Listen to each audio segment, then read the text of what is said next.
Hi friends, কেমন আছেন আপনারা? আশা করি ভালোই আছেন। আপনারা দেখছেন মুস্তাকিম স্যার ইউটিউব চ্যানেল। আমি মুস্তাকিম মণ্ডল রয়েছি আপনাদের সঙ্গে।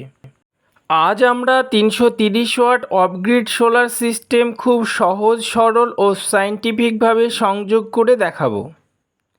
এই ভিডিওতে আমরা সোলার প্যানেল 12 ভোল্ট না 24 ভোল্টে সংযোগ করেছি, কেন করেছি, তার কোনটা ব্যবহার করেছি, কেন করা হয়েছে, সংযোগ কিভাবে করা হয়েছে, চার্জ কন্ট্রোলার কোনটা ব্যবহার করা হয়েছে এবং সেগুলো কেন করা হয়েছে, এমসিবি সুইচ ডিসি না এসি ইউজ করেছি, ব্যবহারের ফলে আমার কি সুবিধা হয়েছে, ব্যাটারি কোনটা ব্যবহার করেছি এবং সর্বশেষে আপনাদের জন্য থাকছে খুবই গুরুত্বপূর্ণ টিপস সোলার সেটআপ করার বিষয়ে। ও আরেকটি কথা, আপনি যদি সোলার সিস্টেম রিলেটেড বা সোলার রিলেটেড বা টেকনোলজি রিলেটেড ভিডিও দেখতে পছন্দ করেন তাহলে এই চ্যানেলটি আপনার জন্য। এখানে এই সংক্রান্ত সমস্ত কিছু ভিডিও আপলোড করা হয়। তো আপনাকে অনুরোধ করব চ্যানেলটি সাবস্ক্রাইব করে রাখুন ও পাশে আসা বেল আইকনটি প্রেস করে রাখুন। তাহলে আমি ভিডিও আপলোড করার সঙ্গে সঙ্গে আপনাদের কাছে নোটিফিকেশন যাবে ও আপনি সেই ভিডিওটি দেখার সুযোগ পাবেন। তো বেশি কথা না বাড়িয়ে ফিরে আসছি ইন্টোর পর।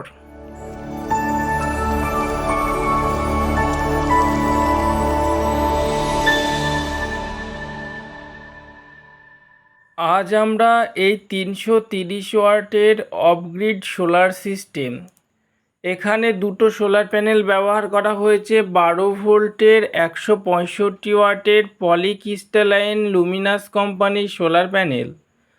তো এই সোলার প্যানেল দুটো আমরা 12 ভোল্ট সিরিজ কানেকশনে সংযোগ করে 24 ভোল্ট করে রেখেছি।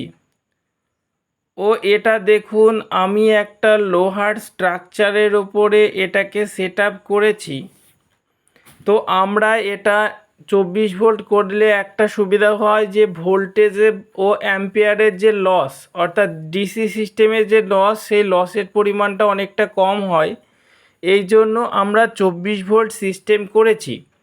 তো আপনারাও 24 ভোল্ট 12 ভোল্ট দুটোই করতে পারেন। 12 ভোল্ট যদি করতে চান তাহলে আপনাদের যে ওয়্যার অর্থাৎ তারটাকে একটু বেশি স্কোয়ার এর ব্যবহার করতে হবে, তাছাড়া কোনো অসুবিধা আপনাদের হবে না।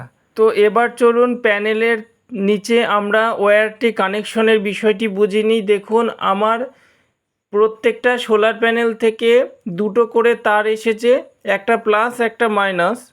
তো আমি প্রথম প্যানেলের প্লাস ও দ্বিতীয় প্যানেলের মাইনাস তারকে সংযোগ করে দিয়েছি, অর্থাৎ শর্ট করে দিয়েছি।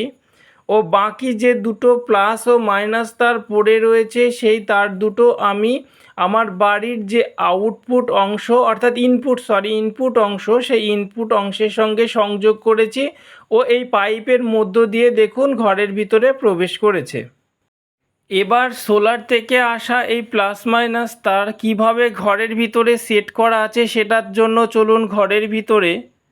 দেখুন, ঘরের ভিতরে এই যে কেসিং রয়েছে, এই কেসিংয়ের ভিতর দিয়ে আমার সোলারের তারটি আমি নিয়ে এসেছি। তো এখান দিয়ে দেখুন আমার এই ওয়্যারিংটা আমি সম্পূর্ণ নিজে করেছি। তো এখান দিয়ে দেখুন আমার তারটি সরাসরি নিচে চলে আসছে।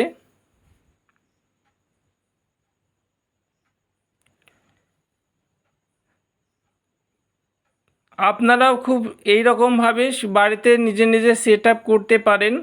দেখুন, এই যে বোর্ডের ভিতর দিয়ে এখান দিয়ে দেখুন এই যে প্লাস ও মাইনাস, এখানে আমি যে তারটি ব্যবহার করেছি এটা 4 স্কোয়ার এর ডিসি কেবল মাইক্রোটেক কোম্পানির। আপনাদের দেখানোর সুবিধার্থে আমি এমসিবি সুইচের এই সামনের পার্টটি খুলে নিয়েছি। দেখুন এই তারগুলো কিভাবে আমি সংযোগ করেছি একটু ভালো করে খেয়াল করে দেখুন। উপর থেকে আসা তারগুলো আমি নিচের পার্টে অর্থাৎ ইনপুট অংশের সঙ্গে সংযোগ করেছি ও উপরের পার্টের আউটপুট অংশের সঙ্গে এই যে লাল ও প্লাস ও মাইনাস তার 4 স্কোয়ার এর তারই আমি আমার ইনভার্টারের দেখুন এই যে তারটা ইনভার্টারে দেখুন এই যে আমার এমসিবি সুইচ থেকে আসা এই তারটি দেখুন আমার ইনভার্টারের যে প্লাস অর্থাৎ পিভি প্লাস ও পিভি মাইনাস এই অংশের সঙ্গে সংযোগ করে দিয়েছি। ও ব্যাটারি প্লাস ও মাইনাস থেকে দেখুন দুটি তার, এখানে আমি 10 স্কোয়ার mm এর তার ইউজ করেছি ইনভার্টার মানে চার্জ কন্ট্রোলার থেকে আউটপুট অংশ, ও এটা দেখুন আমার ব্যাটারির প্লাস মাইনাসের সঙ্গে সংযোগ করে রেখেছি। আর একটি জিনিস খেয়াল করে দেখুন, আমি এমসিবি সুইচটা অফ রেখেই আমি দেখুন এটা ব্যবহার করছি। আর এমসিবি সুইচ দেখুন অফ ছিল যখন, তখন সবুজ কালার আসছে, যখন অন থাকবে সেটা লাল হয়ে যাবে। আর এটি প্রীতম কোম্পানির 25 অ্যাম্পিয়ারের এমসিবি সুইচ আমি ইউজ করেছি। আপনাদের আমি রিকমেন্ড করব আপনারা ডিসি এমসিবি সুইচ ইউজ করবেন, এক্ষেত্রে আপনার সার্কিটের প্রোটেকশন এসি এমসিবি সুইচ অপেক্ষা অনেকটাই ভালো হবে। এটি হচ্ছে আমার স্মার্টেন কোম্পানির 30 অ্যাম্পিয়ারের এমপিপিটি চার্জ কন্ট্রোলার। আপনারা পিডব্লিউএম চার্জ কন্ট্রোলার ইউজ করতে পারেন, কোনো প্রকার কোনো সমস্যা হবে না, শুধু এফিসিয়েন্সিটা একটু কম হবে। আর এই চার্জ কন্ট্রোলারের অনেক গুরুত্বপূর্ণ সেটিংস রয়েছে, আপনি ম্যানুয়ালি এর ভোল্টেজ কম বেশি বা আপনার ইচ্ছা মতো সেট আপ করতে পারবেন, কত ভোল্টে আউটপুট হবে বা ইনপুট হবে সেই সমস্ত কিছু আপনি ম্যানুয়ালি সেট আপ করতে পারবেন। তো কানেকশনটি খুব ভালো করে খেয়াল করে দেখুন, আপনারা এটা দেখে নিজে নিজেই করতে পারবেন, শুধুমাত্র প্লাস মাইনাসটা একটু খেয়াল রেখে করবেন।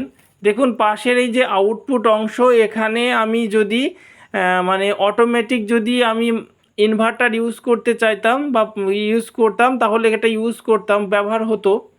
যেহেতু আমি ম্যানুয়ালি আমি ইনভার্টার ইউজ করছি সেই জন্য এই অংশর তারটি দেখুন খোলাই রয়েছে, এটা ব্যবহার করার কোনো প্রয়োজন নেই। আমি বারবার আপনাদের কানেকশনটি দেখাচ্ছি যাতে আপনারা নিজে নিজে সেট আপ করতে কোনো প্রকার কোনো সমস্যা না হয়। আর একটা বিষয় হচ্ছে আপনারা সর্বদা এমসিবি সুইচের যে সুইচটি অফ রেখে কানেকশনগুলি সংযোগ করবেন। আর কানেকশন বা ব্যাটারি চার্জ কন্ট্রোলারের সঙ্গে সংযোগ করার আগে এটা খেয়াল রাখবেন যে সর্বদা আপনারা ব্যাটারির সঙ্গে চার্জ কন্ট্রোলারকে সংযোগ দেবেন, তারপরে চার্জ কন্ট্রোলারের সঙ্গে সোলারের সংযোগটা দেবেন। কখনো সোলারের সংযোগটা দেওয়ার পরে ব্যাটারি সংযোগ করবেন না, এটা করলে কিন্তু আপনার চার্জ কন্ট্রোলারটি ক্ষতিগ্রস্ত হতে পারে, এমনকি নষ্ট হয়ে যেতে পারে। এই বিষয়টি অবশ্যই আপনারা খেয়াল রেখে সংযোগটি করবেন। আর একটা বিষয় হচ্ছে যে আপনারা চার্জ কন্ট্রোলার থেকে ব্যাটারি এই যে অংশের তারটা যতটা সম্ভব দূরত্বটা কম রাখবেন এবং স্কোয়ার তার অর্থাৎ একটু মোটা তার দেওয়ার একটু চেষ্টা করবেন। এতে করে চার্জ কন্ট্রোলার থেকে যে ভোল্টেজ ও অ্যাম্পিয়ারটা আসবে সেটা সহজেই আপনার ব্যাটারি পর্যন্ত পৌঁছাতে পারবে ও ব্যাটারিটা খুব দ্রুত আপনার চার্জ হয়ে যাবে। ও পাশে দেখুন আমি ইনভার্টারটাও সংযোগ করে রেখেছি, এটা হচ্ছে একটা মাইক্রোটেক কোম্পানির নর্মাল ইনভার্টার, ইউপিএস ইনভার্টার। তো এটা আমি ব্যাটারির সঙ্গে সংযোগ করে রেখেছি। তো এই পার্টটি আমি এই মুহূর্তে টাচ করছি না।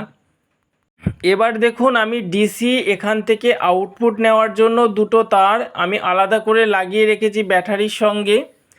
আপনারা ডাইরেক্ট ইউজ করতে পারেন, এতে ডিপলি ডিসচার্জ হলে আপনার ব্যাটারিটার লাইফ কমে যেতে পারে, সেই জন্য আমি দেখুন একটা পিডব্লিউএম চার্জ কন্ট্রোলার ইউজ করেছি। দেখুন এখানে সোলারের যে ইনপুট অংশ এটা খালি রেখেছি, শুধুমাত্র ব্যাটারি সংযোগ রেখেছি ও যে লোডের যে সংযোগ সেটা রেখে আমি আমার বাড়িতে যে ডিসি লোড দেখুন এখানে এই যে আমার বাড়িতে যে ডিসি লোড যেমন এই লাইটটা এই যে ফ্যান এগুলো এবং অন্যান্য ঘরে যে লাইট ফ্যান রয়েছে সেগুলো আমি এই ডিসি লোড এখান থেকে ইউজ করি। এতে করে আমার যে ব্যাটারিটা এটা ডিপলি ডিসচার্জ হবে না, ফলে আমার ব্যাটারিটা দীর্ঘদিন লং লাস্টিং করবে বা এর গ্র্যাভিটিটা ডাউন হবে না। আপনারাও এরকমভাবে সেট আপ করতে পারেন। ও এখন রিসেন্টলি আপনারা দেখবেন যে চার্জ কন্ট্রোলারের সঙ্গে ইনবিল্ড যে ডিসি আউটপুট নেওয়ার একটা সুযোগ রয়েছে, সেটা হলে আর আলাদা করে এই রকম ধরনের সিস্টেম আপনাদের করার কোনো প্রয়োজন নেই। সমস্ত তার বা ওয়্যারগুলো সংযোগ করা কমপ্লিট হওয়ার পর এবার সোলার প্যানেলের সঙ্গে চার্জ কন্ট্রোলারের সংযোগ করাটা খেয়াল করুন। দেখুন আমি প্লাসকে প্রথমে অন কানেক্ট করছি, তারপরে মাইনাস কানেক্ট করছি। এটা কখনোই করবেন না, সব সময় মাইনাসকে আগে কানেক্ট করবেন, তারপরে প্লাসকে কানেক্ট করবেন। এটা হচ্ছে সায়েন্টিফিক নিয়ম, আপনারা এটা করলে সবথেকে বেশি ভালো হবে। বা যদি আপনারা প্লাসকেও আগে কানেক্ট করেন কোনো প্রকার ক্ষতি হবে না, তবে মাইনাসটা কানেক্ট করলে বেশি ভালো হয়। তো এই চার্জ কন্ট্রোলারে দেখুন আমি কানেক্ট করার সঙ্গে সঙ্গে চার্জ কন্ট্রোলারে আমার সোলার থেকে মানে বিদ্যুৎ আসা শুরু হয়ে গেছে। ও এটা থেকে কনভার্ট হয়ে বা প্রসেসিংয়ের মাধ্যমে আমার ব্যাটারিকে চার্জ করছে। তো এই ছিল আজকের এই ভিডিও। আপনারা পুরো সিস্টেমটি একটু ভালো করে খেয়াল করে দেখুন। আর একটা গুরুত্বপূর্ণ বিষয় আপনাদের না বললেই নয়, এই সোলার সিস্টেম সংক্রান্ত সমস্ত কিছু যদি আপনারা একটা ভিডিওর মধ্যে দেখতে চান, তাহলে এই ভিডিওর দেখুন উপরে আই বটমে সেই ভিডিওটির লিঙ্ক দেওয়া রয়েছে, ভিডিওটি দেখে নিতে পারেন। ভিডিওটি ভালো লাগলে লাইক করুন ও বন্ধুদের সঙ্গে শেয়ার করুন। চ্যানেলে নতুন হলে সাবস্ক্রাইব করে পাশে আসা বেল আইকনটি প্রেস করে রাখুন। আর ভিডিও সংক্রান্ত যদি কোনো প্রকার মতামত থাকে তাহলে অবশ্যই আমাকে তা কমেন্ট করে জানান। ভিডিওটি শেষ পর্যন্ত দেখার জন্য আপনাদের অসংখ্য অসংখ্য ধন্যবাদ। Thank you. ভালো থাকবেন এই প্রত্যাশায় এখানেই ভিডিওটি শেষ করছি।